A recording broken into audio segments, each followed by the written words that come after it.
ہوا ہے جس میں بہت قیمتی جانیں چلی گئی ہیں، لوگ زخمی ہوئے ہیں۔ میں اس کی مذمت کرتی ہوں اور جو شہداء ہیں ان کے لواحقین کے ساتھ ہمدردی کا اظہار کرتی ہوں، ان کے لیے دعا کرتی ہوں۔ اللہ تعالیٰ زخمیوں کو جلدی صحت یاب کرے۔ بہت افسوسناک واقعہ ہے، بہت تکلیف ہوئی ہے سن کر، اور مجھے یہ بھی پتہ چلا ہے کہ اس میں بہت سارے پولیس اہلکار جو ہیں وہ اور اس میں بہت سارے جو پولیس اہلکار ہیں وہ شہید ہوئے ہیں، ان دی لائن آف ڈیوٹی وہ شہید ہوئے ہیں۔ میں ان شہداء کو، پولیس آفیسرز کو، پولیس کے نوجوانوں کو جو وہاں اپنے ذمہ داریاں فرض ادا کرتے ہوئے شہید ہو گئے ہیں، میں ان کو خراج تحسین بھی پیش کرتی ہوں، اور میں یہ کہنا چاہتی ہوں کہ پاکستان کے عوام اور قوم کو ان پر فخر ہے۔ پولیس کے جو ڈیوٹی ادا کرتے اپنے فرائض کے دوران جو اہلکار شہید ہوتے ہیں، ان کو وہ عزت اور مقام نہیں ملتا، ان کو جاں بحق کہا جاتا ہے۔ وہ قوم کے شہداء ہیں، قوم کے بیٹے ہیں، ان کو وہی اسٹیٹ فیونرلز ملنے چاہیے جس کے وہ حقدار ہیں، ان کی قربانیوں کو بھی اتنا ہی ہائی لائٹ کیا جانا چاہیے جس کے وہ حقدار ہیں۔ وہ ان سنگ ہیروز ہوتے ہیں۔ میں پاکستان کی پولیس کو، لاہور کی پولیس کو، جنہوں نے آج اپنی جانیں دی ہیں، زخمی ہوئے ہیں اپنی ڈیوٹی ادا کرتے ہوئے، میں ان سب کو خراج تحسین پیش کرتی ہوں، اور قوم سے یہ اپیل کرتی ہوں کہ ان کی قربانیوں کو سراہیں، ان کی قربانیوں کو جو ہے وہ ہائی لائٹ کریں۔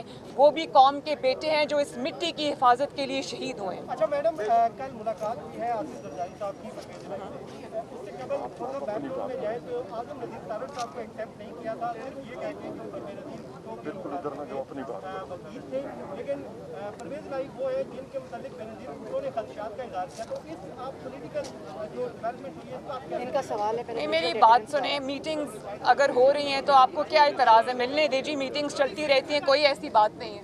یہ بتائیے گا کہ آپ سے پوچھا تھا کہ کیا اگر کشمیر کا مسئلہ حل ہو جاتا ہے تو پاکستان اپنا نیوکلیئر پروگرام کو رول بیک کر لے گا؟ جو یہ اسٹیٹمنٹ آئی ہے اس کو آپ کیسے دیکھتے ہیں؟ بہت ہی مجھے سمجھ نہیں آ رہی کہ میں اس اسٹیٹمنٹ کو یا اس اسٹیٹ آف مائنڈ کو یا ایک ایسے انسان کو میں کیا نام دوں یا کس طرح سے اس کو کنسٹرو کروں جس نے اتنی عجیب بات کی ہے۔ اور جو کسٹوڈین، ان کو یہ پتہ ہونا چاہیے کہ ایک تو یہ سلیکٹڈ ہیں، یہ عوام کا نمائندہ وزیر اعظم نہیں ہے، یہ عوام کے ریپریزنٹیٹیو پرائم منسٹر نہیں ہیں، ان کو عوام کے سر پہ چوری کے ذریعے مسلط کیا گیا ہے، اور ان کو کسی نے یہ حق نہیں دیا کہ عوام نے اپنی قربانیوں کے بعد جو ایک سٹیٹس حاصل کیا ہے ایٹمی قوت ہونے کا، اس کے اوپر یہ کوئی کامنٹ بھی کر سکیں۔ یہ اس کے کسٹوڈین نہیں ہیں۔ پاکستان کی جو ایٹمی صلاحیت ہے، جو جوہری پروگرام ہے، عمران خان سلیکٹڈ اس کا کسٹوڈین نہیں ہے، اس کے کسٹوڈین 22 کروڑ عوام ہیں، اور اس کو عمل میں لانے کے لیے، اس کی تعمیر کے لیے آج پاکستان جو ایٹمی طاقت ہے اس کے لیے بہت قربانیاں قوم نے بھی دی ہیں، پاکستان کے منتخب نمائندوں نے بھی دی ہیں۔ ذوالفقار علی بھٹو شہید ہو گئے، اور میاں نواز شریف جو ایٹمی دھماکے کے جن کے صحرا جن کے سر ہے، انہوں نے جلاوطنی اس کے لیے برداشت کی، آج تک وہ اس چیز کا نشانہ بن رہے ہیں۔ لیکن میں ایک آپ کو بتا دوں، کشمیر کا تو نام آپ کو لینا ہی نہیں چاہیے۔ کشمیر کا سودا آپ کر کے آئیں۔ آپ اگر یہ سمجھتے ہیں کہ آپ اس قسم کا سٹیٹمنٹ دے کر آپ کوئی نئی ڈیبیٹ کھڑی کر دیں گے تو آپ یہ غلط کر رہے ہیں۔ میں آپ کو صرف یہ بتا دوں کہ پاکستان کا جو ایٹمی پروگرام ہے وہ 22 کروڑ عوام کا اور پاکستان کی آنے والی نسلوں کا